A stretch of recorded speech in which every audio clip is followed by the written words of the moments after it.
이 부분도 한번 짚어봐야 될 것 같은데 박상수 대변인. 글쎄요. 헌법재판관들 스트레스가 얼마나 심했을지는 뭐 상상이 갑니다. 위협도 많았고 협박도 많았어요. 그래서 경호 문제도 상당히 중요했었는데 두 명의 재판관은 이제 퇴임을 한단 말이에요. 그럼 좀 노출이 되는 거 아니냐 이런 걱정도 좀 들거든요. 그러니까 사실 이번만큼 재판관 개개인에 대한 공격이 이렇게 심했던 어떤 재판이 없었죠? 있었나 싶습니다. 예, 너무나 심했고요. 그래서 제가 다른 방송들이나 오늘 선고가 나오기 전에 갔을 때마다 항상 말씀을 드렸던 게 결국엔 재판관들의 마음이 중요한 문제인데 너무 그 자극을 하게 되면 오히려 원하는 결과가 안 나올 수가 있는 것이다. 이런 것은 재판관들에게 맡겨놓고 법리에 따라 판단하는 것을 기다려야 된다라는 이야기를 계속 했는데 결과적으로 오늘 그 결정문 중에 굉장히 인상적인 게 있었습니다. 저는 그 결정문이 우리한테 주는 그 이야기가 메시지가 크다고 생각하는데 예. 우리가 언론에서 거의 그동안 짚지 않았던 바로 사법부 법관들에 대한 위치 추적에 관련된 사실관계 부분을 주요 쟁점으로 적시하면서 예. 이야기를 했습니다. 그러니까 정말 지난 계엄 이후 지금 오늘까지 약 한 4달간의 시간 동안 사법부에 대한 공격이 도를 넘어서는 수준이었어요. 서부지법 폭동, 그다음에 각 재판관 개개인에 대한 공격 등등 이런 것들이 아마 재판부, 사법부에 있는 모든 판사들, 헌법재판소도 결국 다 판사들이거든요. 예. 모든 판사들에게 어떤 공통된 위기의식과 문제의식을 주었을 것이라고 생각을 합니다. 예. 그리고 대한민국의 상권분립 체제 아래에서 사법부가 결국에는 최종적인 판단을 하게 됩니다. 그래서 이러한 판단들에 좀 만족이 되지 않는다 하더라도 사법부에 대한 공격을 하는 것이 결코 좋지 않은 결과로 이어질 것이고 예. 좋을 게 없다라는 것을 이번 결정에서 저는 좀 사법부가 단호하게 드러냈다. 예. 굳이 김명수 대법원장에 대한 이야기까지 꺼내가면서 드러낸 겁니다. 사법부를 공격하는 것이 어떤 결론으로 이어질 수 있다는 것을 보여준 것이죠. 예. 그래서 그러한 측면에서라도 이 결정에 좀 마음에 들지 않고 순응하지 않는 그런 분들이 계시다 하더라도 사법부를 공격하는 게 자신이 지지하는 정치 세력에게 도움이 되지 않을 것이다. 예. 이거는 제가 법률가의 입장에서 좀 단호하게 좀 말씀을 드리겠습니다. 그래서 그 부분은 꼭 좀 자제해 주실 것을 부탁을 예. 드리겠습니다. 사실 어제도 저희가 8년 전에 박근혜 전 대통령 심판 때 워낙 많은 사상자가 나서 걱정을 많이 했는데 오늘 유일하게 조금 들어온 소식은 저희가 방금 영상으로 봤는데 경찰 차벽 유리창을 깨기 위해서 곤봉을 휘두른 사람을 경찰이 현행범으로 체포하는 정도? 현재까지는요. 저 정도가 선거 이후에 지금 보도가 되고 있는 사건, 사고입니다.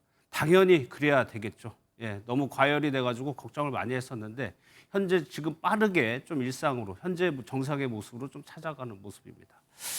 헌법재판관들이 어떻게 그동안 지냈을까 상당히 궁금했는데 이런 보도도 나왔어요. 신변 위협이 있었고요. 스터디, 결혼식 등 개인 일정도 참석하기가 참 곤란했겠죠. 당연히 보이면 물어봤을 테니까요. 또요. 식사하러 갈 때도 마스크나 모자 등을 착용했다. 언론에서 워낙 많이 보도를 하기 때문에 대부분의 재판관들의 얼굴을 이제 저희가 낯이 익죠. 그러다 보니까 마스크와 모자까지 착용하고 밥을 먹으러 갔다는 겁니다. 신변 위협이 없어질 때까지 경찰은 경호를 유지하겠다고 하는 건데 양 변호사님 지금 보수 성향의 지금 재판관들을 향해서 일부 커뮤니티에서는 위협적인 말들을 계속하고 있습니다.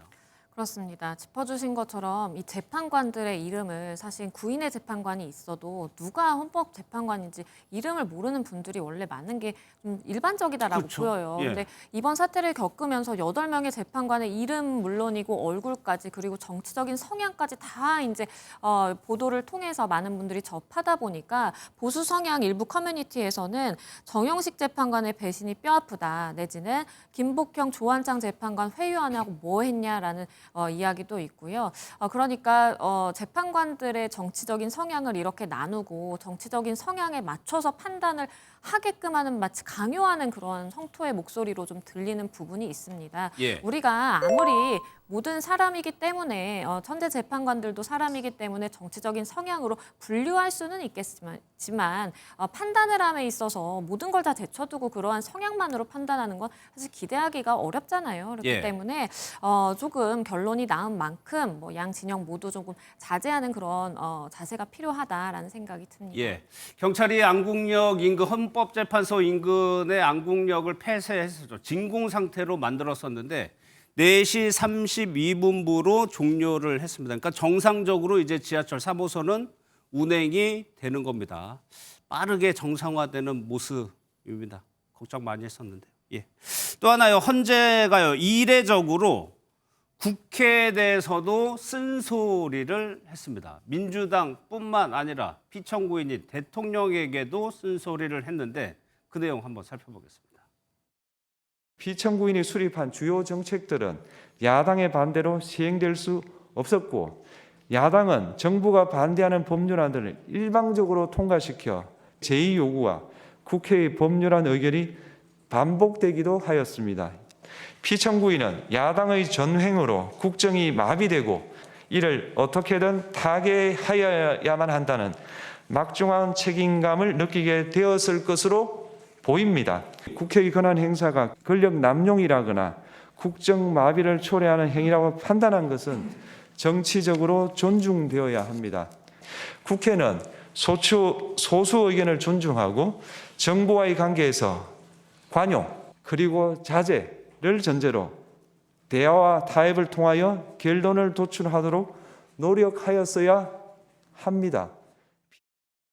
양재민 변호사님, 저 장면이 좀 인상적이었는데 문영배 헌재소장 대행이 저렇게 얘기할 때는 그쪽을 보면서 얘기를 하더라고요. 맞습니다. 저도 저 부분을 굉장히 인상 깊게 봤는데요. 그러니까 법리적인 뭐 검토라든지 아니면 법리적으로 이렇게 하나하나 이유를 설시하는 건 뭐 당연하다라고 볼 수 있습니다. 그런데 이제 결정문 내용에도 사실 이유의 요지에 담긴 부분이 피청구인 윤석열 전 대통령으로서 느꼈어야만 하는 그러한 부분들, 그러니까 본인이 어떠한 국정 운영을 하기 위해서 계속해서 계획이 실현되지 않고 자초되고 하는 그런 부분들은 그대로 존중을 한다라는 입장과 함께 국회 역시도 타협과 대화를 통해서 문제를 풀어가려고 해야 된다라는 그러한 요지의 입장이 다 담겼습니다. 예. 그래서 양측을 대상으로 해서 사실은 조금 질책의 목소리를 냈다라고 볼 수도 있겠는데요. 이렇게 윤 전 대통령에 대해서 이야기를 할 때에는 그쪽을 응시하면서 이렇게 대화하듯이 얘기를 하고 또 국회 측에 질책을 할 때에는 또 이렇게 바라보면서 하는 것 자체가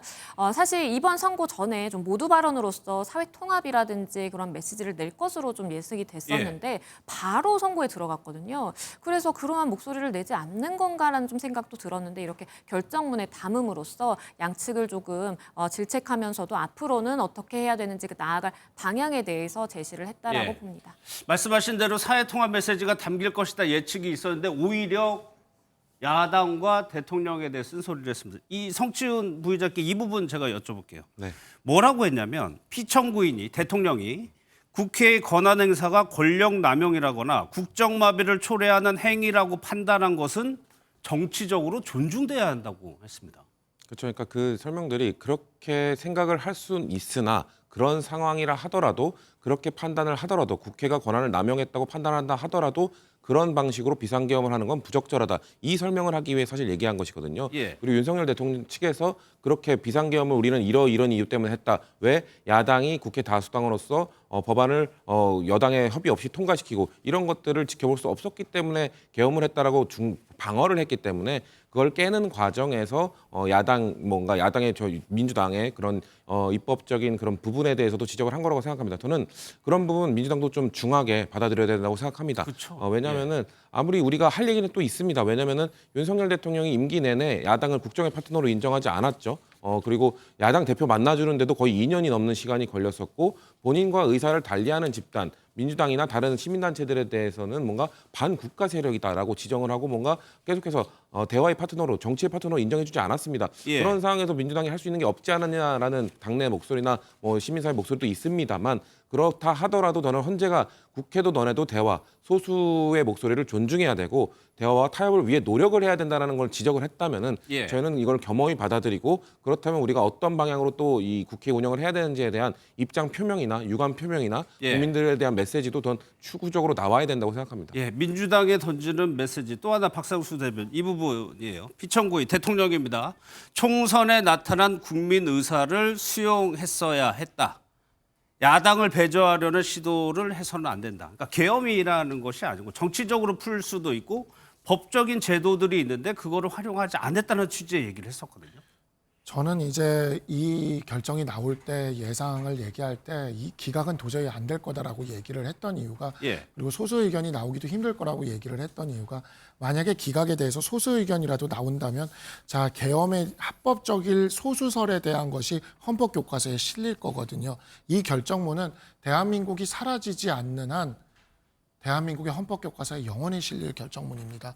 그리고 그 결정문에 저도 지금 이 시대에 정치를 하는 사람인데 예. 이 시대에 정치를 하는 여기 성치훈 대변인도 계시고 저도 있지만 우리들의 부끄러운 모습이 다 담겼습니다. 예. 너무 부끄러운 모습이 담겼고 그 수없이 많은 탄핵과 그다음에 입법 독주를 했던 것들 그리고 우리는 또 야당을 파트너로 인정하지 않고 협의하지 않았던 것들 예. 이것이 대한민국의 역사에 영원히 남을 이 결정문에 그리고 교과서에 영원히 실릴 이 예. 결정문에 실렸고 사실 오늘 윤석열 대통령이 8대 0으로 탄핵이 돼서 파면이 되는 결과가 초래됐지만 이 결정문은 대한민국 정치에 참여한 우리 모두에게 부끄러운 역사를 후대에 영원히 남을 부끄러울 역사를 예. 이렇게 명시적으로 기록해 준 것이다 라고 예. 생각합니다. 그리고 헌법재판소는 오늘의 결정문에서 한 가지 확실한 메시지를 줬습니다. 정치를 법원으로 그만 가져와라. 이제 정치를 해라. 제발 예. 예. 너희들끼리 대화하고 토론하고 타협해서 정치로 국민들의 삶을 보살펴야지. 예. 맨날 법원에 들고 와서 그런 다음 판사들 진영까지 나눠가지고 재판부 개개인에 대해서 인신공격하면서 예. 이런 짓 이제 그만해라 라는 예. 거를 영원히 남겼다고 저는 생각합니다. 그러니까 선고 주문이 낭독이 되고 어느 쪽에서는 오열하는 사람도 있었고요. 어느 쪽에서는 환호하는 사람들도 있었습니다. 그런데 양지민 변호사님, 이런 얘기를 누군가가 정치권에 좀 해줬으면 하는 생각을 했던 분들 많았을 것 같아요. 그렇죠. 그러니까 이번 이 결정문에는 뭐 법리적인 부분뿐만 아니라 정말 헌재가 우리 사회에 던지고 싶은 그런 메시지를 담았다라고 보입니다. 우리가 지금 짚어본 그 부분, 그러니까 국회와 윤 전 대통령 측을 이렇게 질책하는 질타의 목소리를 담은 것뿐만 아니라 그러한 비상계엄 선포가 과연 적절했는지를 판단을 하는 그 쟁점 부분에서 이것은 제도적, 정치적 부분으로 풀어가야 되는 문제다라는 것도 설시가 된 바 있습니다. 그걸 보자라고 한다면 아무리 어떠한 위기 상황이라고 이 대통령이든 아니면 뭐 국회의원이든 국회든 누군가가 어떤 정치적인 주체가 느낀다라고 하더라도 모든 의사 결정이라든지 아니면 행동을 함에 있어서 결코 헌법적인 테두리를 벗어나서는 안 된다라는 것을 명확히 했다라고 보이고요. 이러한 메시지와 더불어서 사법부에 대한 공격이라든지 사법부의 독립성을 침해하는 것은 더 이상은 용납돼서는 안 된다라는 강한 메시지를 담았다라고 보입니다. 예, 이런 의미가 있는데 당장 이제 조기 대선에 또 돌입하게 되면 또 여야가 또 어떤 모습을 또 보일지 좀 걱정이 되기도 합니다.